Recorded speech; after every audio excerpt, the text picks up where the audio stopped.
Hey, I'm Pastor Eli, and today I'd like to welcome you to my channel. This year, I'm focusing on devotional thoughts every Friday, and I also do instructional videos on Greek as well as other ministry topics.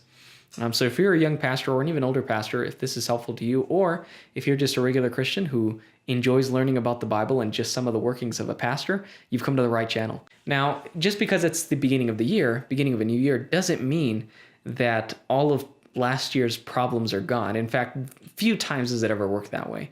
Most of the time, for me anyway, I come into the new year and all of my old problems follow me. And there's hardly anything I can do about it. What's really terrifying to me as a Christian is also knowing that if I don't turn those things over to God, or even when I do, those things definitely are not going away. So if you're in that situation where you feel like you're maybe trapped or share with me the feeling of just helplessness or just completely uncertainty of what's going to happen next, you're in good company. Well, you're in my company. I don't know if that's good or not, but it's company nonetheless, right? You're in good company. We're entering this new year, but a lot of us have old problems.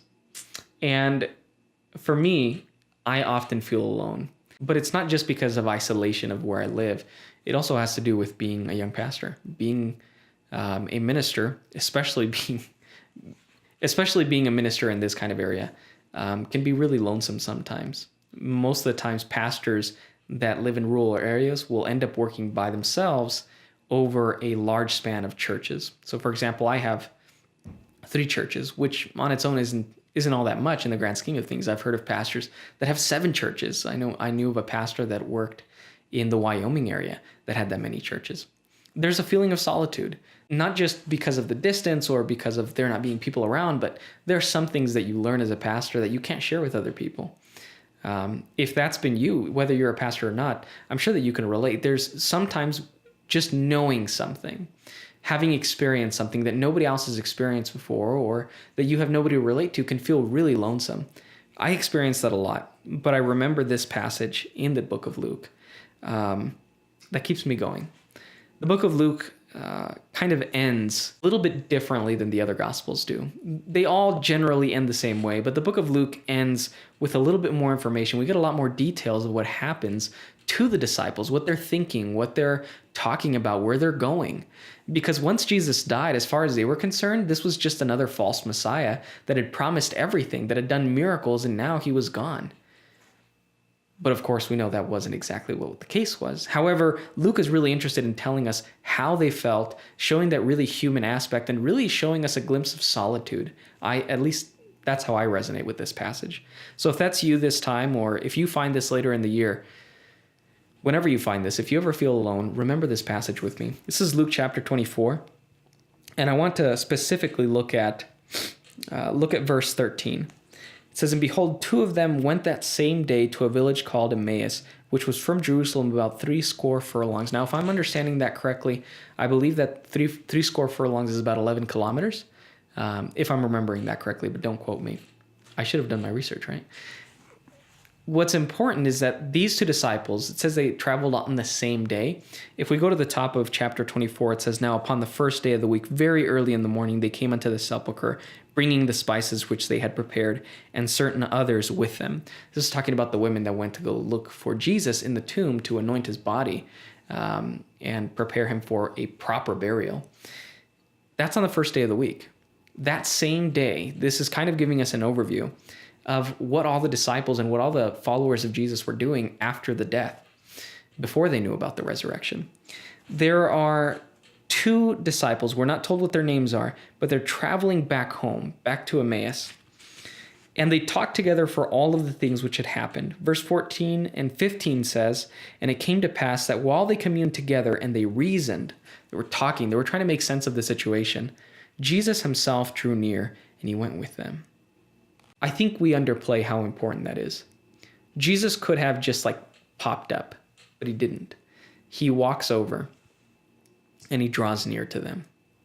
I think it's really important that we see that when Luke tells this story, for me, it breathes a lot of life. It's helped me through a lot of tough moments, because when I'm trying to reason, when I'm trying to make sense of how life is turning out, Jesus himself draws near to me.